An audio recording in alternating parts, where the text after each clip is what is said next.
So guys welcome back to my YouTube channel. आज हम लोग यहाँ ओरिएंट ग्रीन पावर कंपनी के बारे में डिस्कस करेंगे।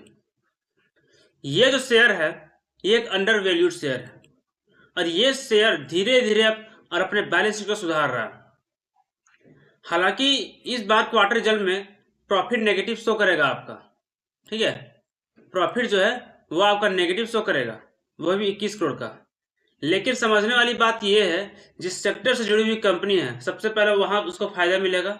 दूसरा जो है, ये जो कंपनी धीरे धीरे बैलेंस शीट को सुधारी वो जो बहुत जरूरी और नोटिसेबल है कि आप इसे ध्यान दें कि कंपनी किस तरह अपने बिजनेस को या अपने कर्ज को चुका रही। ये बहुत बड़ी बात है इस शेयर को लेकर, क्योंकि देखिए ये कंपनी का अगर शेयर अभी इतना आपको मिल रहा है 9 रुपये 86 पैसे, तो एक बात आप हमेशा याद रखिएगा कि ये शेयर का प्राइस हमेशा ऐसा नहीं रहेगा, क्योंकि कंपनी अच्छी है और कंपनी का जो दबाव है कंपनी का कर्ज की वजह से, क्योंकि कंपनी के पास जो कर्ज है अभी 490 करोड़ का है।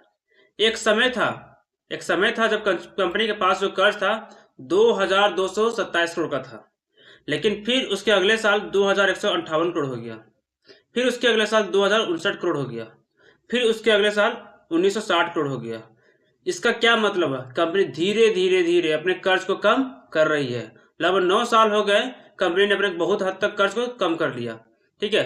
अब कर्ज जो है बहुत कम है, 490 करोड़ अभी तक। अभी सोचने वाली बात है, धीरे धीरे ही लेकिन कंपनी अपने बैलेंस शीट को सुधार रही है। आज ये स्टॉक आपको 8 या 9-10 रुपए मिल रहा होगा, लेकिन आने वाले समय में ये जो स्टॉक है आपको एक बहुत अच्छा तेजी नजर आएगा।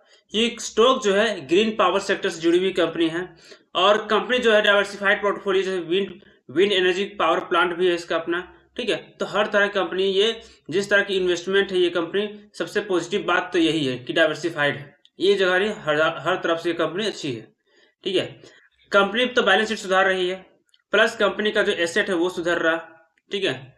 और कंपनी का देख सकते हैं कि प्रॉफिट हालांकि नेगेटिव में आया है, ये बात सच्चाई है, लेकिन देखने वाली बात यहाँ पर ये है कि हर बार दिसंबर का थोड़ा जो क्वार्टर था वो नेगेटिव होता। देख सकते हैं दिसंबर 2023 का क्वार्टर 21 करोड़ का नेगेटिव, फिर दिसंबर 2024 का 22 करोड़ नेगेटिव, ठीक है, जो नुकसान होता है। दिसंबर 2025 का 21 करोड़ नेगेटिव, मतलब नुकसान हो रहा है। तो एक समझिए कि एक ट्रेंड है कि दिसंबर का जो क्वार्टर है इसका कम या बहुत नेगेटिव ही आता है, नुकसान ही होता है। लेकिन इस दौरान कंपनी ने क्या पाया? इस दौरान कंपनी ने एक चीज पाया कि कंपनी का जो बैलेंस शीट है वो सुधर रहा है, कंपनी का कर्ज कम हो रहा है, ये अच्छी बात है, ठीक है। और धीरे धीरे कंपनी का जो अदर इनकम है वो कम बेसी तो हो रहा है, लेकिन कंपनी, सबसे अच्छी बात है कंपनी कर्ज चुकाना, क्योंकि कंपनी पे जो दबाव है वह कंपनी का कर्ज ही है, ठीक है। कंपनी का जो दबाव है अभी कर्ज ही है, इसीलिए यह कंपनी थोड़ा सा आपका शेयर का दाम जो नीचे मिल रहा है। लेकिन अच्छी बात यह है कंपनी कर्ज चुका रही है और इससे समझना चाहिए हमें कि कंपनी धीरे धीरे अपने बैलेंस शीट को सुधार रही है, ठीक है। हालांकि इस बार का क्वार्टर सिर्फ 36 करोड़ का हुआ है, जिसमें खर्च जो हुआ है कंपनी को 23 करोड़ का, ऑपरेटिंग प्रॉफिट 13 करोड़ का हुआ है, ठीक है। ऑपरेटिंग प्रॉफिट अच्छा होता तो ये कंपनी पॉजिटिव में रहती, ठीक है। अदर इनकम भी कम हुआ, 18 करोड़ पिछला बार था, इस बार 1 करोड़ था। अब पिछला बार 81 करोड़ का प्रॉफिट हुआ था, इस बार 21 करोड़ नेगेटिव। तो समझने वाली बात यहाँ पर ये सब हटाइए, सबसे अच्छी बात क्या है, कंपनी में कर्ज चुका रही है, 490 करोड़ है, ठीक है।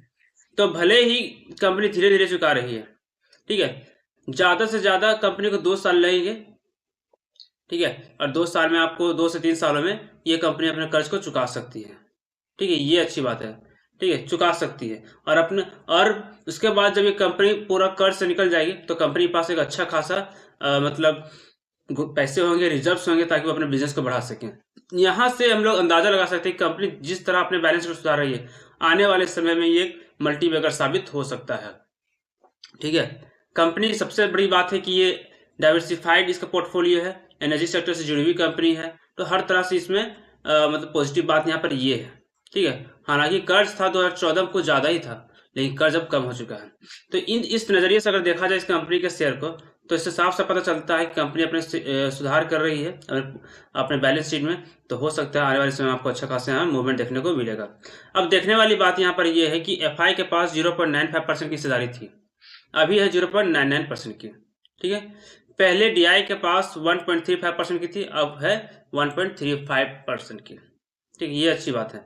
तो मतलब भरोसा FIDI को भरोसा कि ये आने वाले समय में मल्टीबैगर साबित हो सकता है।